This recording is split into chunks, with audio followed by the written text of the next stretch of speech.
Hi Gergo, thank you so much for joining. I think as we've talked in the last few weeks or so, the idea for this podcast was to get a group of really cool people together to talk about a different trend relating to your experience, but particularly thinking about the tagline, the cost of not. So thinking about something that I think particularly in the marketplace that we're in at the moment and the kind of economic times, it's becoming increasingly more tricky to kind of ask for money for things. And I'm sure you're probably doing quite a lot when it comes to getting buy-in for various different bits and pieces. So the idea was to think about, well, okay, for what might be considered, value add programs or something we could do later, what is the cost of not doing that? So exploring that particular piece, related to you and then talking about what is the cost of not. So thank you so much for joining.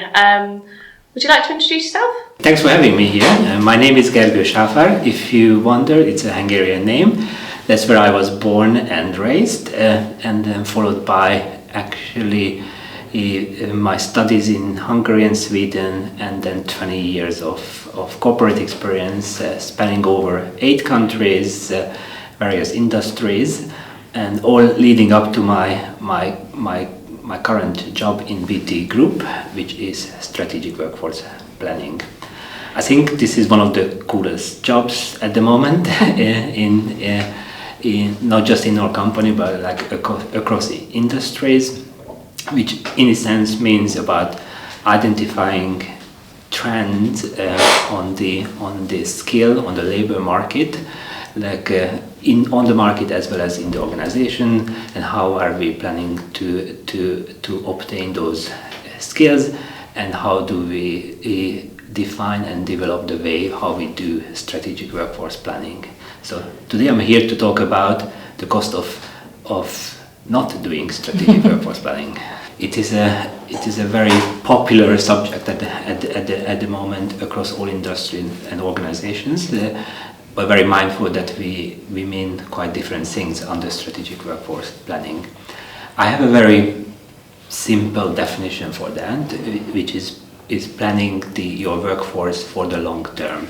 Mm-hmm. And I'm going to talk about like what is long term in a second, but then let's just unpack a few letters within SWP.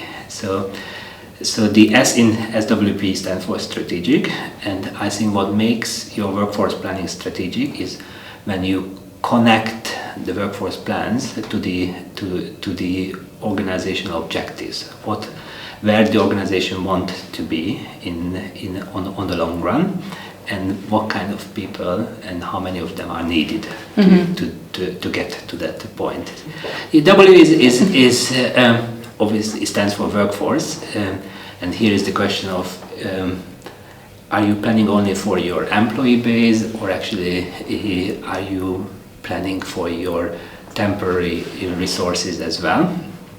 And then because more often than not, like your owners, your shareholders are interested about like the total number of people delivering your organization, as opposed to like what kind of contract they are on. Then planning, the P in the SWP, is quite often organizations plan for the end state and forget to plan the road to get to that end state, which in my interpretation is equally important, if not more important, than to define like what would be your longer term workforce plan. I would say like anything which is shorter than 2 years, that is more operational planning, and many organizations would find it difficult to plan beyond 5 years. But if you think about we are in 2024, which is 6 years away from the end of the decade, and these days actually is quite a popular planning horizon to say by the end of the decade this is where we want to be. Mm-hmm. And in your view, what's the benefit of having strategic workforce planning as a dedicated plan? It's if you think about like point anyone who would go to their CEO with a business plan without any detailed financial plans. Yes, when you do business planning, you do very detailed financial planning, but probably you can point out organizations which would go with the same business plan without any clarity about what kind of people, how many of them will deliver those business plans. So in my vision about what good looks like for strategic workforce planning, the way how I would describe is to have as robust workforce plan as financial plans on the long run. So the benefit of having it is, that real sort of long-term plan and vision, and kind of a lot, sort of tight idea of kind of what it is that you need and where. And yeah. I think the biggest benefit is to have a plan and work towards that plan. Do not be fully wedded to the plan, and be prepared to change it. And I think this is an important step for all of us in strategic workforce planning, to realize that a plan is a plan, but if the assumptions in the plans change, you need to replan, and in certain circumstances you might need to actually completely change the plan. So I keep saying it, like, strategic workforce planning is not about the accuracy of the plans, but how quickly you can actually adjust those plans, and in the meantime work towards it. I guess that's particularly poignant, isn't it? Thinking about the way that the market's been in the last, Absolutely. the last 18 months, or before, with kind of, you look at COVID and the tech boom, and then what we've got now, and everyone's after, skills-based hiring and all of that kind of stuff. Yeah, yes, and so and it's also like, how quickly do you need to change those plans might not be the same for the whole of organizations. So there are areas which you can plan for with high accuracy, and probably those plans can stand for a longer time, while in other areas, like the skill requirements might change every quarter of a year, and your plans need to reflect that. So the famous example is when generative AI became a mainstream happened so quickly as well, didn't it? Which was opened to the public in November, when most organizations closed or were close to their planning cycle, end of their planning cycle. And so what do you do after? Do you wait a year or whatever frequency you do, or do you actually take that new development into account and replan? And successful organizations replan, and they keep replanning, and they keep taking into account anything what happens on the market, what anything happens within the organization and with their strategy. So this agility becomes the core of strategic workforce planning. Amazing. And so all of those things, and I think particularly when, as you say, we're kind of talking about the sort of changing nature of doesn't necessarily need to mean that there's kind of fireballs coming out from, different market problems. It could just be different changes anyway, kind of riding against that. But, having what you've kind of designed by sort of strategic workforce planning sounds like you kind of allow for a bit more of that sort of, robust plan while being able to lean into the agility. Yes, and also obviously, as any plans has a demand and a supply side of it. So obviously, many organizations focus on the demand side of, like, this is what I need in the future in order to deliver my strategy, and then you need to marry this also, like, what's happening on the supply side, like where are the talents available? Is it specific to a capability area, like a specialism? Is it specific to a geography? Because multinational organizations also need to optimize their geo footprint of not just from a cost perspective, but also from a skill availability point of view. And this is a dynamically changing landscape. So just because you put your software engineering resources into Bangalore in India 2 years ago, it doesn't mean that you want to continue that practice. So you have to constantly check what's happening on the supply side, on the labor market. It's a real like finger on the pulse type thing, isn't it? Yes. So strategic workforce planning works well if it's a very outward-looking exercise, so that you don't only count on the opinion of a few people within the organization, but you actually factor in what's happening on the market.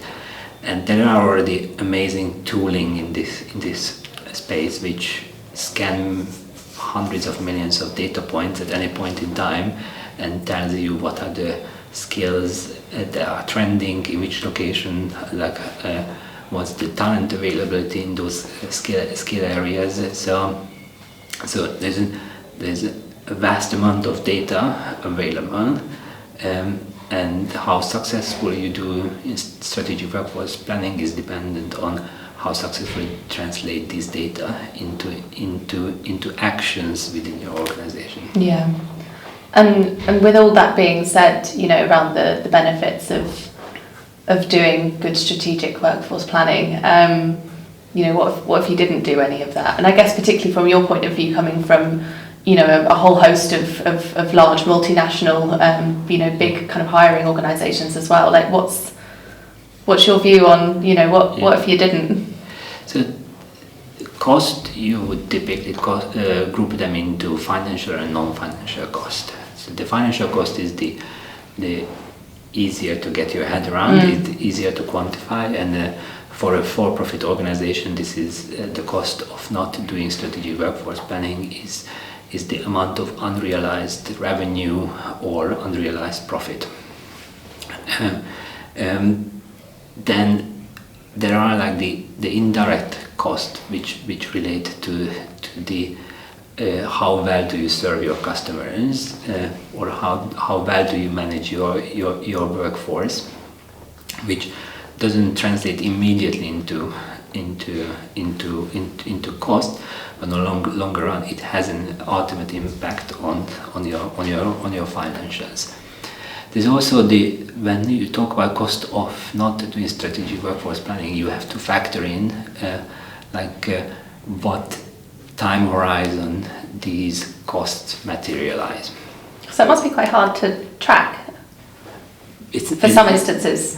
It's not easy, but you need to find a way to quantify them and also to articulate a cost which will occur in the future if you're not doing anything about it at the moment. And this is a never-ending dilemma between short-term and long-term thinking, because quite often you know that this is going to come as a cost to the organization, but it doesn't hurt just yet. And then quite often, like any short-term or immediate pain takes priority, and the temptation to down prioritize your long-term actions is quite high, but you need to balance it out. And like, what do I do for the short term, and what do I do for the long run? And how do you find that when it comes to kind of a buy-in perspective? Because it's as you alluded to, and as we all know, it's so easy to kind of be looking at the reactive and the short-term things. If I don't have X people in this location tomorrow, the whole project's going to run down or something, or whatever. Whatever it might be, right? But getting buy-in for strategic workforce planning, I imagine, requires a bit of work when it comes to kind of achieving that thinking, and kind of getting everyone on the same page in terms of we can handle short term, but also the long term cost of not doing this is significant. And my main learning in this space is how do you simplify your messages as much as you can. Because the temptation can be quite high to overload your stakeholders with all sorts of data points and all sorts of argument. Why is it important, and you have to invest into this, invest that, and you lose them halfway. And so storytelling about the long term and the long-term workforce is really critical in this space. Then there's a saying that Rome wasn't built in a day, and I think this particularly applies for any type of long-term planning, where you don't need to address every single question or every single problem at the same time. Prioritize among all the opportunities, and because you will get further on the long run. The third learning in this space is just like if I can borrow that strapline from a brand, just do it. So don't just talk about it. That these are the things we can do. Just start doing it. It doesn't matter like how sophisticated it is. The best challenge you can give to a strategic workforce planner is to tell them that they are meeting the CEO in 2 days and they have to come up with a strategic workforce plans, because then they don't have the opportunity to overcomplicate. Yeah, that's specifics, isn't it? It's you've got 2 days, come up with a version. We know it's not going to be accurate, but to my earlier point, it is less about the accuracy, it's about having a plan and to work towards that and being able to change it if necessary. It's probably quite helpful to hear to a lot of people, because I think, there's a whole host of different kind of questions going around in the community at the moment, about, there's how we're gearing up for future skills and, the incoming AI and all of that kind of stuff. Like, I think there's a bit of, the workforce planning is becoming quite central to conversations, but I think often it's a case of where do we start? So I think that's quite, sort of break it down a bit. Absolutely. And if I look at the plans that me and the team came up with 4 years ago, I would blush, but I'm still proud because that was the best available data point at that point in time. And that's what mattered. And as long as every time your next iteration is better than the one before, you are on a good track. Yeah. And then of course, loads of like very popular phrases around strategic workforce planning, like you mentioned, these future skills, and then you can endlessly debate like. What would qualify as a future skills? From which point is it a future, and which point is it not a future one? Which quite good that people think about it, but do not over talk about it. Then because then you end up just trying to define like what skill would fall under the future skills category and what wouldn't. And you won't have the energy and the resources to actually do something about them. Yeah, and I guess that ties back in with the kind of cost of not doing. So, that kind of analysis paralysis almost. Yeah. It's the progression over perfection, I think, is the phrase which I've borrowed from a colleague, because especially like strategic workforce planning are typically driven by people who are quite analytical and love the data points, love to base their argument on data, which is all the good things, but you need to find that optimal balance of how long do you analyze and from which point do you actually do the actions, because otherwise your strategic workforce plan becomes like a nice document on a paper, but if nothing is done on the back of it, then it remains a nice paper. Do you think that's how you've been able to be so successful in what you do? Kind of that sort of getting stuck in and piece by piece kind of mentality? Yes, I definitely had my learnings in this space as well, and not everything is what I would do the same way how I did before. I think we're all in that category, but definitely one of my learning is about like the clarity and the simplicity of the messages, as well as the imperfection over the progress. Yeah. And thinking into the future, I think you touched upon it earlier, even just around that kind of, sort of thinking about how to define what's future skill versus what's kind of already a current skill now kind of thing. In terms of the broadly around strategic workforce planning, what's your vision for where that's going to go? In terms of the skills for profession, just what you expect. The hottest subject is related to the earlier point about stakeholder management, influencing, about storytelling. On the technical side is about how do we actually also apply more and more technology, dare I say AI in the planning. Very well. Where like how much of the planning activity about the different scenarios, taking the data points into account, can be taken over by machines, which would then leave like this true engagement piece with the practitioners.